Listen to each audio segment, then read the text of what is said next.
નમસ્કાર વિદ્યાર્થી મિત્રો, હું છું ઝાલા જયેન્દ્ર અને તમે જોઈ રહ્યા છો ગુજરાતી એજ્યુકેશન. વિદ્યાર્થી મિત્રો, આજે હું તમને ધોરણ 6 વિષય ઇંગ્લિશ દ્વિતીય સત્ર પૂરક મૂલ્યાંકન 2023 અને 24નું પ્રશ્નપત્ર સમજાવી રહ્યો છું. વિદ્યાર્થી મિત્રો, તો જોઈએ પ્રશ્ન 1A.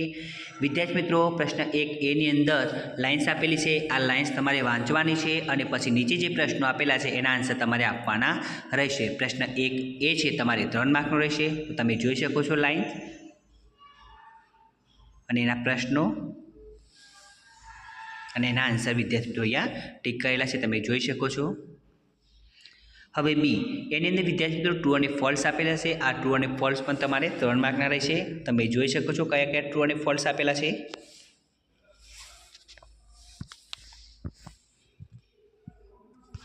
હવે સી, એની અંદર વિદ્યાર્થી મિત્રો write the action word as shown in the example.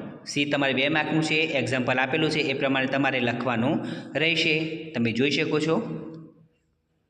હવે ડી, તો વિદ્યાર્થી મિત્રો fill in the blank with the word from the bracket. D તમારે 2 માર્કનું છે, તમે જોઈ શકો છો.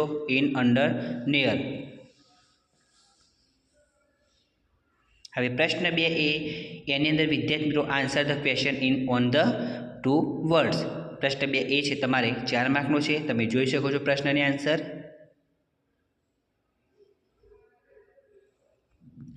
હવે બી, એની અંદર વિદ્યાર્થી મિત્રો ખાલી જગ્યા આપેલી છે. ખાલી જગ્યાઓ તમારે બ્રેકેટમાંથી સાચો આન્સર શોધીને લખવાનો રહેશે. બી તમારે 2 માર્કનો છે અને ખાલી જગ્યા તમે જોઈ શકો છો. હવે સી, એની અંદર પણ વિદ્યાર્થી મિત્રો ખાલી જગ્યા આપેલી છે. આ ખાલી જગ્યા તમારે બ્રેકેટમાંથી સાચો જવાબ શોધીને લખવાનો છે અને સી પણ તમારે 4 માર્કનો રહેશે. તમે જોઈ શકો છો કઈ કઈ ખાલી જગ્યા છે. હવે પ્રશ્ન 3A, તો વિદ્યાર્થી મિત્રો એની અંદર પેરેગ્રાફ આપેલો છે. આ પેરેગ્રાફ તમારે 4 માર્કનો રહેશે. આ પેરેગ્રાફ તમારે વાંચવાનો છે, સમજવાનો છે. પછી જે નીચે પ્રશ્નો આપેલા છે એ પ્રશ્નો તમારે જોઈને જવાબ લખવાના રહેશે. તમે જોઈ શકો છો પ્રશ્નોની આન્સર. જે વિદ્યાર્થી મિત્રો સ્પીડમાં નથી લખી શકતા એ સ્ક્રીનશોટ પાડીને પછી શાંતિથી સારા અક્ષર લખી શકે છે.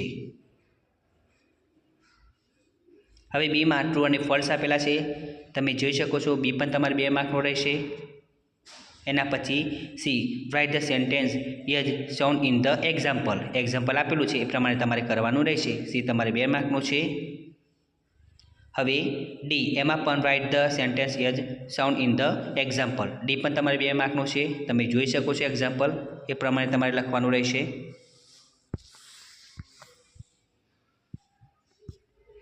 હવે પ્રશ્ન 4A, વિદ્યાર્થી મિત્રો પ્રશ્ન 4A ની અંદર વિકલ્પો આપેલા છે. વિકલ્પો તમારે 8 માર્કના રહેશે. તમે જોઈ શકો છો કયા કયા વિકલ્પો છે.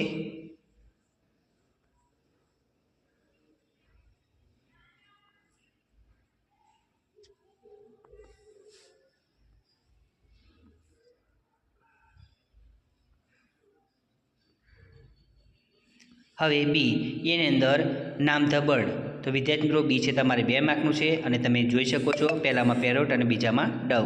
તો વિદ્યાર્થી મિત્રો તમને મારી આ વિડીયો પસંદ આવ્યો હોય તો વિડીયોને લાઇક કરો, કમેન્ટ કરો, શેર કરો અને સબસ્ક્રાઈબ જરૂર કરો. ધન્યવાદ.